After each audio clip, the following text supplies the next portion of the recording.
by the way, is giving up the safe occupation of an RCMP officer for the stable revenue of a stand-up comedy opportunity. Please welcome, come on, Army female tonight,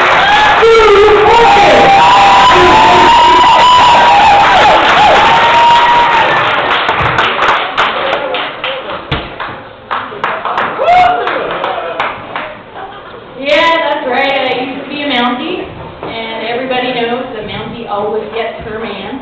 At least that's what they told me in the recruiting session. That's why I joined. So I'm still single. Yeah, it got to the point where they eventually asked me to resign so they wouldn't have to rewrite the flyers.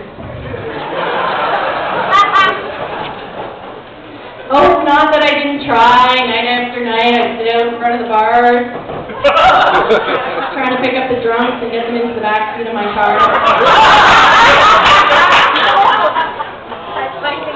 Even went so far one time as to chase a naked guy down the back alley, thinking, this could be the one.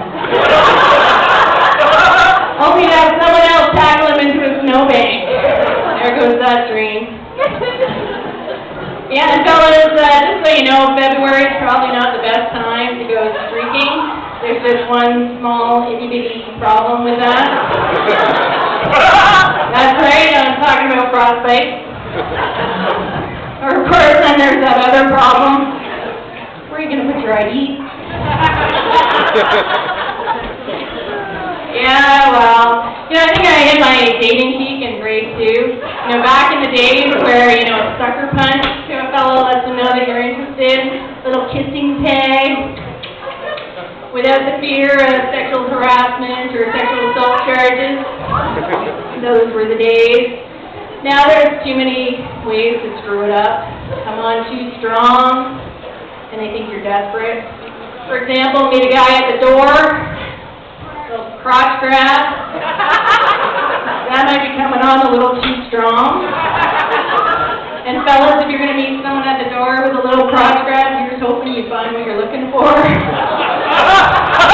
No surprises, no, hey, Sally, nice to meet you. Ooh, that's quite the package you got going on there.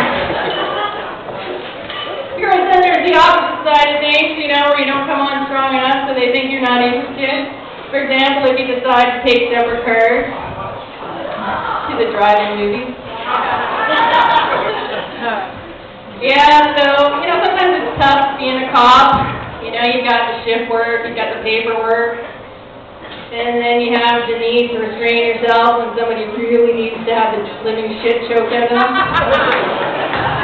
Nothing worse than showing up and talking to the victim, and then siding with the bad guy. Yeah, dude, I can completely see where you were coming from, but you can't go around beating people over the head with a crowbar. How about you buying a coffee and we'll call it even? Dealing with that douchebag was punishment enough. Pretty sure no cop said ever. Probably thought it, never said it. Yeah, so my previous employer sent me for conflict management training because apparently sarcasm is not the appropriate way to deal with conflict. Who knew? After 7 years in the RCMP, though, I beg to differ. Because if you can sweet talk a 6'3", 300-pound, roid-raging cokehead into cracking a smile, you may have just saved your own life. And potentially nab yourself a date for Friday night. Yeah, that's what we like to call a keeper. Yeah, to do the job of a police officer, you have to have a pretty good sense of humor. Otherwise, you'll end up an angry tyrant or curled up in the fetal position, rocking in the corner.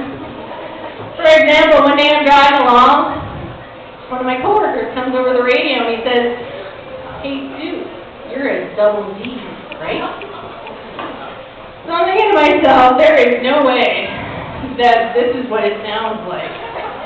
And just as I'm about to say something to him, he comes back over the radio and he says, "Tim Hortons, double double."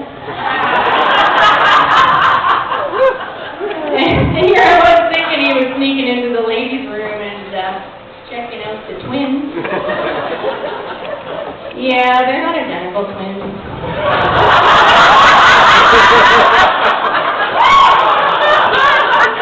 This one has brown hair.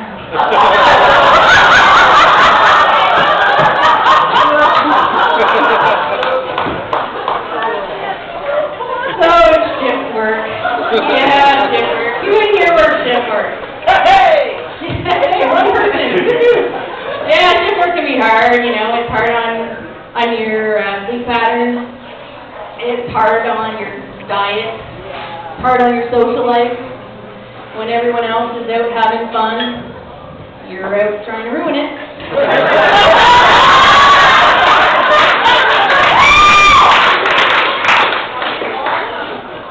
So a couple of my coworkers, they're on bike patrol, and they end up riding down a back alley, and they overhear the following conversation. Dude, you gotta try this shit. It will totally blow your mind. So thinking that they've stumbled on the biggest drug bust ever, they arrest the two individuals for possession of a controlled substance. So they bring them back to the detachment. And after the full body cavity search, after they toss away the latex gloves, finding nothing, they asked the guy, so what was the deal? Why did you make this comment? They said, dude, we weren't talking about drugs. I tried this new gum. It's totally intense. It'll totally blow your mind. That would explain the partially chewed chiclet we found in your colon. So, boys and girls, I just want to say, you don't need to do drugs. 10 teen ice, 10 hits. $1.59. Might be the way to go. How many people here drive the Trans-Canada Highway or have driven the Trans-Canada Highway in a snowstorm? Yeah, I know we're in Alberta and we do have a reputation to maintain, but sometimes going 160 in a foot of snow might not be appropriate. And then, of course, cutting somebody off and slamming on your brakes down to 50 would be even less desirable. Yeah, that's about when I start to get a little nipped, anyway. And so here's what I think we need to do. We need to petition the government to give cell phone companies access to the vehicle registry, so that all you have to do, type in the license plate number, and you have a direct line. That asshole, tell him exactly what you think of his driving.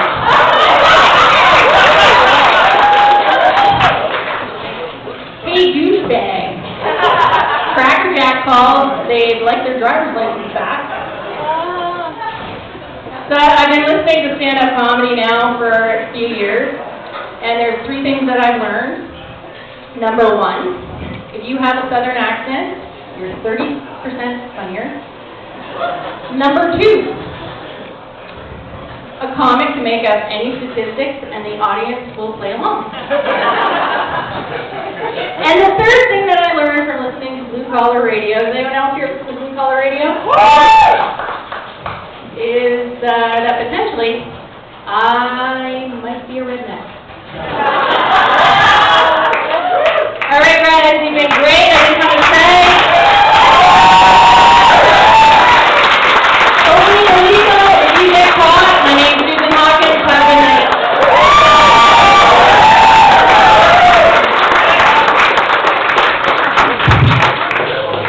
Susan Hawkins.